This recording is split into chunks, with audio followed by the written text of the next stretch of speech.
సమాప్తమైంది లోక విమోచన కార్యము, నెరవేరెను ఘన సంకల్పం. సమాప్తమైంది లోక విమోచన కార్యం, నెరవేరెను ఘన సంకల్పం అని ప్రకటన చేసావా కల్వరిగిరి నుంచి, అని ప్రకటన చేసావా కల్వరిగిరి నుంచి. పని ముగించి నీ తండ్రిని గణపరచి, పని ముగించి నీ తండ్రిని గణపరచి. కలిసి పాడదాం. పరిశుద్ధతలో పరిపూర్ణుడా, ఉన్నత గుణ సంపన్నుడా. పరిశుద్ధతలో పరిపూర్ణుడా, ఉన్నత గుణ సంపన్నుడా. శ్రేష్ఠుడా ధ్యానించుచుంటిమి సిలువపై పలికిన విలువైనని మాటలు. పాడతాం. ధ్యానించుచుంటిమి సిలువపై పలికిన విలువైనని మాటలు. దేవుని ఈ 6వ మాట యోహాను సువార్త 19:30లో సిలువలో యేసు ప్రభువారు ఇట్ ఈస్ ఫినిష్డ్ అన్నాడు, సమాప్తమైనది అన్నాడు. సమాప్తమైంది అని. ఏమి సమాప్తమైంది మీకు తెలుసు, చెప్పడానికి కష్టం అవుతుంది. ఏమి సమాప్తం? ఆయన సమాప్తమైంది అన్నాడు. ఏమి సమాప్తమయ్యడానికి? ఆ పని అంటే ఏదైనా ఒక పని పూర్తి అయిపోయినప్పుడు పని ఎంత పూర్తి అయిందా? మీరు వంట పని చేస్తున్నారు, వంట పని చేస్తున్నప్పుడు వచ్చి బ్రదర్ వచ్చి ఏమంటాడు, పని ఎంత పూర్తి అయిపోయిందా, ఇంకా రెడీ అయినావా అంటే ఇంకా అంతా పూర్తి అయిపోయింది, మేము రెడీ అంటారు కదా. అంటే ఒక అప్పగించిన పని లేకపోతే మీకు ఇచ్చినటువంటి బాధ్యత, అది ఆ పని పూర్తి అయిన తర్వాత ఇట్ ఈస్ ఫినిష్డ్, అంత పని చేసేది కంప్లీట్ అయిపోయింది అంటాం. యేసు ప్రభువారు ఆయన యొక్క దేవుని యొక్క సంకల్పం, ఆయన సంకల్పం అంటే దేవుని యొక్క ప్రణాళిక, తనకిచ్చినటువంటి పని పూర్తి చేయాలి. పూర్తి చేయటానికంటే ఆయన ఈ లోకానికి మానవునిగా అవతరించాలి.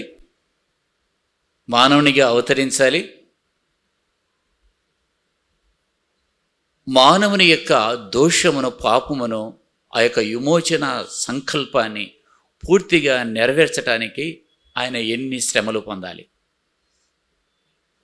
అంటే ఒక పాపిని రక్షించటానికి ఈ లోకానికి ఆయన రావాలి. పాప సంఖ్యల నుండి ఇడిపించటానికి, శాపాన్ని ఇడిపించటానికి, రోగాన్ని ఇడిపించటానికి ఈ మానవుని దేవునితో సమాధానపరచాలి. తప్పిపోయాడు, ఎక్కడో గొర్రెలాగా తప్పాడు. ఎక్కడ తప్పాడు? యోధుని తోటలో తప్పాడు. అక్కడి నుండి తప్పు తిరుగుతున్నాడు. ఆ తప్పిపోయి తిరుగుతున్న మానవుని తీసుకొచ్చి దేవునితో సమాధానపరచాలి. దేవునితో సమాధానపరచాలంటే దేవుని యొక్క ఉగ్రత మానవుని మీద ఉంది. అంటే దేవుని యొక్క ఉగ్రత మానవుని మీద ఉంది. ఎందుకు దేవుని ఉగ్రత మానవుని మీద ఉందంటే ఆజ్ఞ అతిక్రమేయ పాపము. పాపం ఎప్పుడైతే వచ్చిందో పాపంతో పాటు ఏమి వచ్చింది? మరణం వచ్చింది, శాపం వచ్చింది. సో దూరమైనటువంటి మానవుని తిరిగి దేవుని దగ్గరికి రావాలి, దేవుని దగ్గరికి తీసుకొచ్చి దేవునితో సమాధానపరచాలంటే యేసు ప్రభువారు తన యొక్క మానవుడిగా ఈ లోకానికి వచ్చి ఆ కార్యాన్ని, శిలువ కార్యాన్ని, ఆ విమోచన కార్యాన్ని ఆయన చేయాలి. సామాన్యమైన విషయం కాదు. కనుక ఆయన మానవుడిగా అవతరించాలి, మానవుడి స్థానంలో ఆయన మరణించాలి, తన పరిశుద్ధమైన రక్తాన్ని చెందించాలి.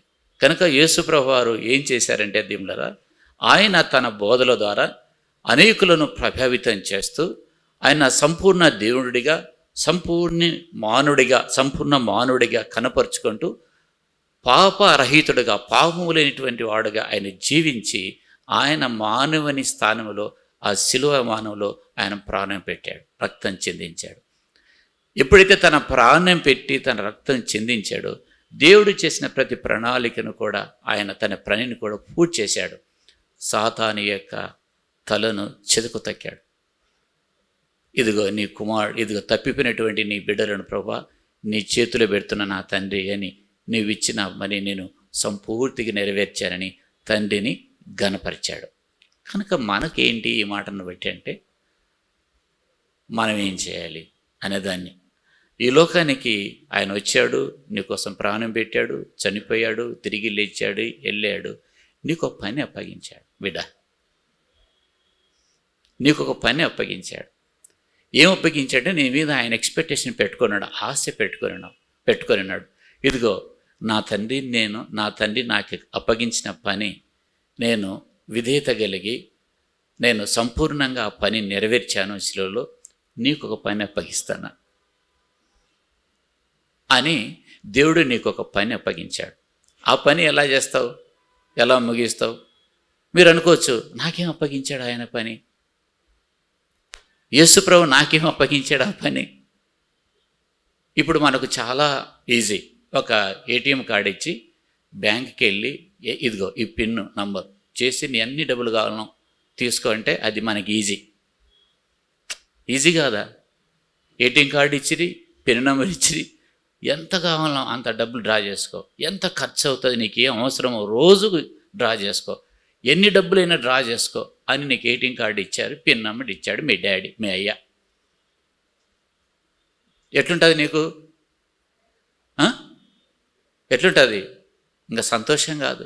ఆ కార్డు బ్యాగులో పెట్టుకొని కావాలంటే 2-3 సార్లు చూసుకొని కార్డు ఎంత మా డాడీ ఎంత మంచివాడో కార్డు ఇచ్చాడని. అయితే ఆ కార్డుకు బదులు నాయనా అక్కడ మట్టి కుప్ప ఉంది, చాలా ఎత్తైన మట్టి కుప్ప ఉంది, దాన్ని అంతా ఏం చేయాలి, అక్కడి నుండి ఇక్కడికి మోయాలి అని చెప్పాడు అనుకో.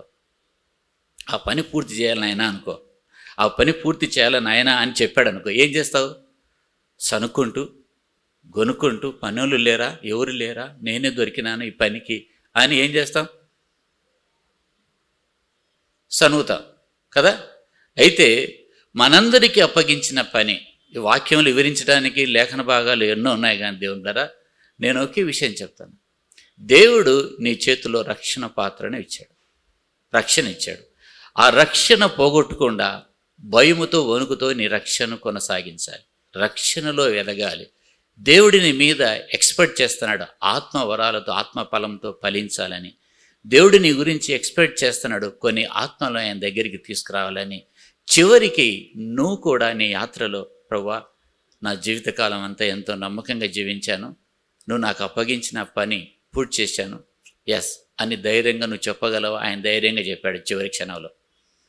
నువ్వు ధైర్యంగా చెప్పాలి, ఎస్ నా ప్రభువా నా జీవిత కాలం అంతా నీకు నమ్మకంగా జీవించాను, నువ్వు నాకు అప్పగించిన పని ఏదైనా, నేను చిన్న పని అయినా నమ్మకంగా నేను ముగించాను ప్రభువా, ఇంకా నా యాత్ర ముగించాను అని పౌలు భక్తుడు ఏ విధంగా అన్నాడు, ఇదిగో నా కొరకు ఇంకా జీవ కిరీటం ఉంది అన్నాడు, నా పరుగును తుదముట్టించాను అని చెప్పగలగాలి.